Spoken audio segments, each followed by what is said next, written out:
Agora a gente fala de um assunto que está gerando polêmica desde ontem, a reforma trabalhista. A proposta foi apresentada pelo governo na noite de quinta-feira, na noite de ontem, e provocou uma enorme repercussão. Em linhas gerais, esse texto estabelece que as convenções coletivas determinem como é que as horas de trabalho devem ser distribuídas ao longo da semana. O governo pretende também apresentar novos modelos de trabalho, além do atual, que é por jornada. Para entender um pouco mais sobre essa proposta de reforma, a gente vai receber aqui no estúdio o advogado trabalhista Sérgio Batalha. Bom dia, Sérgio, para você. Bom dia, obrigada Cília. pela participação.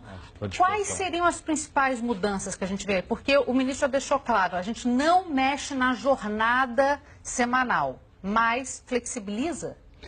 Cília, eu acho que essa é a grande dúvida, né? Eu acho que o governo ele não está dizendo tudo o que pretende fazer. Eu acho que por uma questão política, certamente, porque as medidas são polêmicas, o governo não abre efetivamente detalhes da medida. O que se disse genericamente, eu achei sinceramente pouco, não foi informativo. Poderia haver a ultrapassagem até 12 horas num dia. Hoje em dia a CLT limita 2 horas com pagamento de horas extras. Na prática, já havia eventualmente a possibilidade do trabalho em 12 horas, em circunstâncias excepcionais, com pagamento de horas extras. Eu não vejo nisso uma grande mudança. Essa possibilidade da compensação de jornada dentro da semana também já há previsão de banco de horas. Então, me parece que o ministro não está dizendo tudo o que ele quer. Porque o que acontece? Há um clamor de uma parte do empresariado, e vamos ser objetivos, para a redução do direito trabalhista mesmo. Quer dizer, o que se quer efetivamente é cortar custo da mão de obra. É isso que uma parte do empresariado trabalhista, e é o que parece, uma parte do governo pretende. Só que pelo problema político que isso cria, não se diz claramente o que se quer.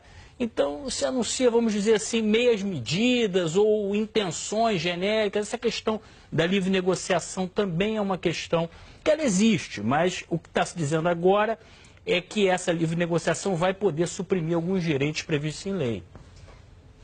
Sérgio, oi, queria te fazer uma pergunta também, porque os argumentos de quem defende uma mudança nas regras trabalhistas é que se elas forem menos exigentes, mais gente vai conseguir emprego. Na sua avaliação é isso mesmo? A flexibilização das regras pode diminuir de uma forma significativa o desemprego? Não, eu creio que não há nenhuma relação, porque o que cria emprego é produção econômica.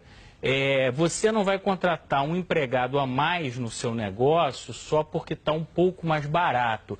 Normalmente, esse pequeno ganho marginal de mão de obra, ele vai para o lucro do empresário. Mas não há necessariamente uma criação de postos de trabalho. Nunca se viu essa relação em lugar algum. Me parece o interesse do empresariado é um aumento basicamente no lucro, né? Num momento difícil, o sujeito quer aumentar o lucro dele. O governo não quer ceder a carga tributária, então onde está se pensando em tirar? Basicamente se tira do trabalhador. Eu acho que a ideia se você jogar aberto, a ideia é essa.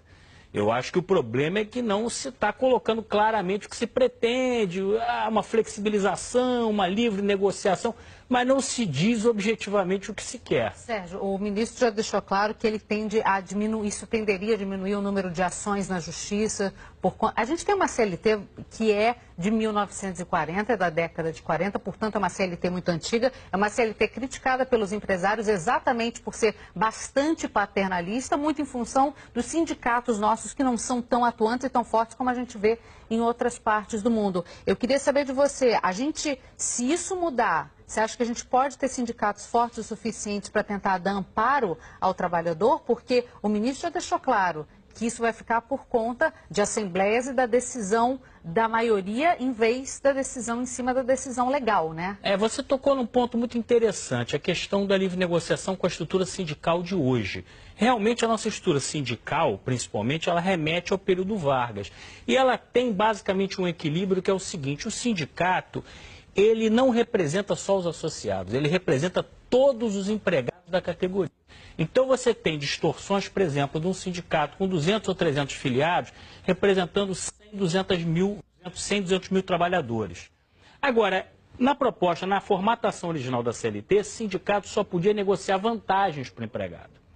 Então havia um certo equilíbrio nesse sistema. Agora, eu entendo que você não pode mexer numa perna só. Se você mantém esse sistema de representatividade de quem não é associado e permite que ele negocie qualquer direito, inclusive direito previsto em lei, eu acho que isso vai criar um desequilíbrio absurdo. Nos países que têm contrato coletivo, os sindicatos só representam os sindicalizados.